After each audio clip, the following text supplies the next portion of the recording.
ایک مخلوق کا اکرام کرتے ہو، مہمان کا، جاتے ہو کہتے ہو کہ آپ کے مزاج کا پتہ نہیں تھا، کوئی بات آپ کے مزاج کے خلاف ہوئی ہو تو معاف کر دیجیے.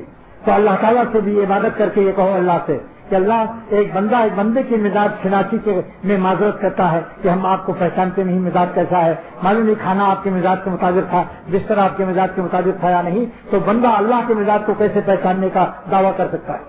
یہی کہو کہ اللہ میری نماز میری تلاوت معلوم نہیں آپ کے عظمت شان کے قابل ہے یا نہیں. لہذا نیکی کر اور توبہ بھی کر، نیکی کر اور توبہ بھی کرو کہ اللہ تعالیٰ معافی دے دیجیے. اسی لیے سرور عالم صلی اللہ تعالیٰ علیہ وسلم نمازوں کے بعد استغفار 3 دفعے کرتے تھے، ورنہ نماز کو ایک گناہ ہے اسی لیے کرتے تھے. میرے بزرگوں نے فرمایا، شاہ عبد الغنی رحمۃ اللہ علیہ نے فرمایا کہ مولانا گنگوہی رحمۃ اللہ علیہ فرماتے تھے کہ نماز کے بعد استغفار اس لیے ہے کہ یہ نماز آپ کی عظمت کے قابل نہیں ہے، کوتاہیوں کو معاف کر دیجیے. یہ سنت ہے، 3 دفعہ استغفار کرنا سنت ہے نمازوں کے بعد.